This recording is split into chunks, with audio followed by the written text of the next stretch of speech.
Happy Friday, MJ traders and investors. It's Rod with Pow Group. Welcome back on the Pursuit of Wealth, your home for MJ stocks, crypto assets, news, and interviews. Also home to the best MJ community. As I mentioned, it's Friday, January 12th. Hope you're doing awesome.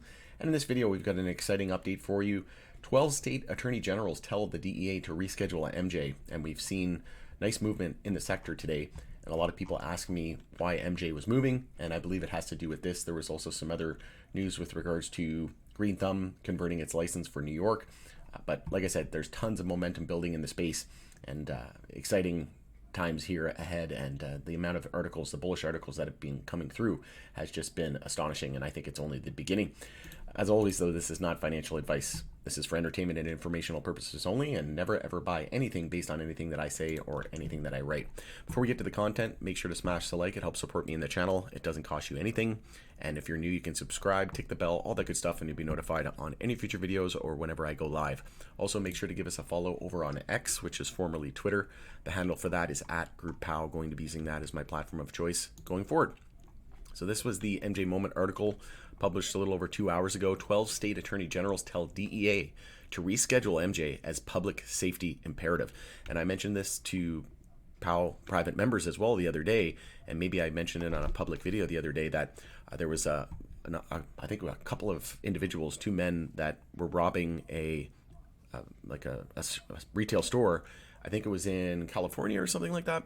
Don't quote me on that, but essentially, there was a fallen officer. They ended up killing an officer as this robbery was going down. So heart goes out to the officer that lost his life and his family. And I said that this is just another example of why we need reform in the US, and especially safer banking, right? And then I also published a video yesterday, Our Year is Here. I talk about 2024 catalysts and the feds releasing the entire rescheduling memo from HHS, right? That was heavily redacted.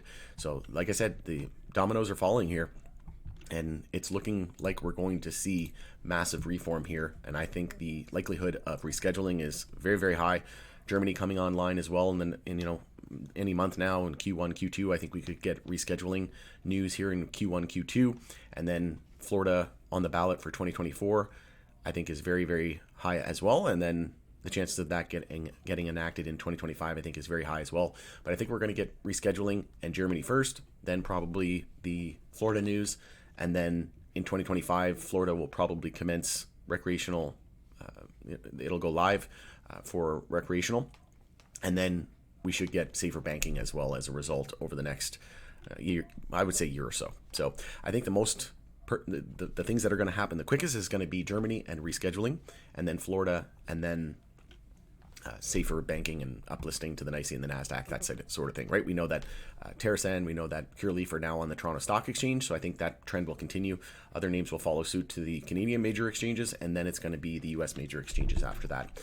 But I like the MJ Biz Daily article here. State Attorney General urged DEA to reschedule MJ, and it does a good synopsis of it. So the Biden administration push to move MJ to Schedule 3 of the Controlled Substances Act now has support of 12 state attorney generals. The AGs, all of whom represent states with adult legal use or medical MJ markets, sent a letter to the U.S. Drug Enforcement Administration Chief Ann Milgram on Friday to encourage the DEA to concur with federal health officials' August recommendation to reschedule the drug. We see this as a public safety imperative and right in support of this policy change. The Attorney Generals wrote, according to a copy of the letter posted online by Colorado Attorney General Phil Weiser, while we are not all aligned on the wisdom of fully legalizing MJ, we do agree, however, that a state-regulated MJ industry better protects consumers than the illicit MJ market or the unregulated intoxicating hemp-derived marketplace.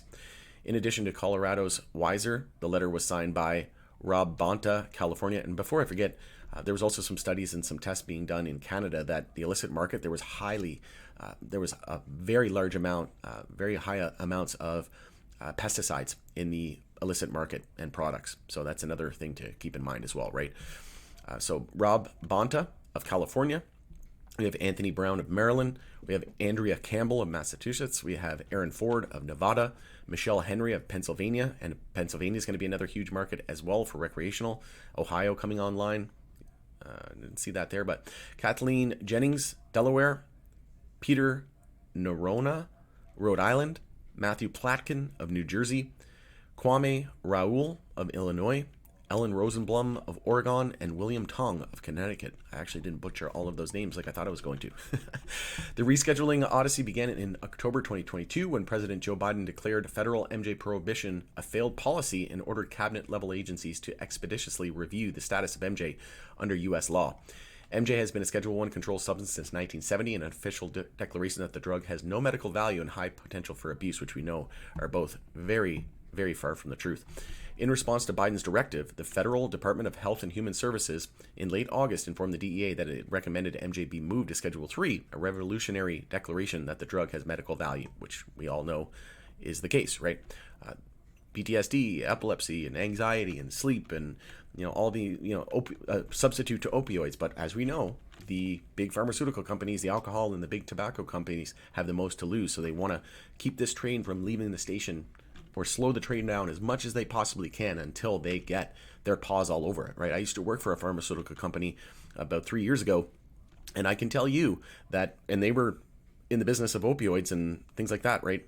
They were in the business of converting over to MJ in a hurry. That was all they talked about for like 2 years, was how do we get, they getting their fence built, their camera system, getting everything they needed from Health Canada to get their license. That was the focal point. Like, that was the main focus for at least 2 years whenever I was there before I left. So if you don't believe that that pharmaceutical companies are trying to get their paws all over this, you've got another thought coming, because they absolutely 1,000% are.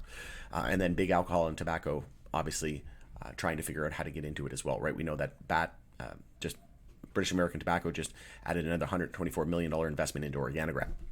Also, the DEA is tasked with considering points of law and policy and then proposing an appropriate change of federal law. That process is ongoing, though little else is known. Observers believe the DEA is unlikely to contradict the HHS's recommendation. However, it's unclear when the DEA will issue its decision and exactly how long rescheduling would take to become law. As I've said, I think it's going to happen. We're going to get a decision from DEA over the next, call it first quarter or two of 2024. So I think sometime between now and April, sometime between now and before the summertime, in my opinion. And then there'll be a 60-day comment period, which should wrap up just before the elections. We know that they probably won't do that during the elections. And then we could get Florida on the ballot. We should expect a ruling by that from the Supreme Court by April 1st. So I think in April, or between now and the end of spring, I think there's a high probability that we get rescheduling. The DEA come back with a decision. I think they're going to approve it. And then I think we're going to get Florida on the ballot and Germany. And that it's just going to be an explosion, right? It's going to be the best catalyst that we could ever ask for, all string together potentially right around 420. Just imagine the mass marketing campaign, and then the campaigning with regards to the federal elections in November. The marketing machine is just going to be in full force, right? So I think that's going to happen. And then when it would become law, when it would actually get enacted, I think it would be after the elections. So I think we'll get DEA's decision very, very soon over the next few months. And then 60-day comment period should wrap up before the elections. Then the elections will become, maybe we see it in their campaigns, their political campaigns, trying to sway younger voters to come out and vote. They're going to be very pro MJ. And then I think in 2025, we're actually going to see rescheduling happen and take place. And same thing with Florida as well. If the DEA approves rescheduling, legal MJ businesses will enjoy immediate tax relief, the Attorney General's observed in their letter. So 280E would go away, and overnight, these companies would basically become profitable, if not already. And those that are profitable are just going to see that much more on their bottom line, right? And as Boris Jordan said, he believes that MJ is going to be very, very high cash flowing businesses and are going to be offering tons of dividends in the future. He said Cureleaf would already be paying a dividend to investors, more than likely, if it wasn't for 280E. They've already spent over $350 million just under 280E tax code alone. So imagine if that hit the bottom line, what they'd be able to do with it. And I would imagine dividends would be part of it. It is critical to acknowledge that the use of MJ, especially among youth, still incurs health and safety risks, the Attorney General has concluded. Oh, so that's not the same for alcohol and tobacco, which are poison? Pretty sure it is. Not a reason to delay this and kick the can down the road any longer. We know it's an inevitability. It's a matter of when, not if. So, like I said, this is very, very bullish. I'm super bullish. I'm very, very excited for the next, few years ahead. The next 5-10 years are going to be an absolute wild ride. And like I said, generational wealth to come. And I wish nothing else for you and your families and everybody listening to my voice right now.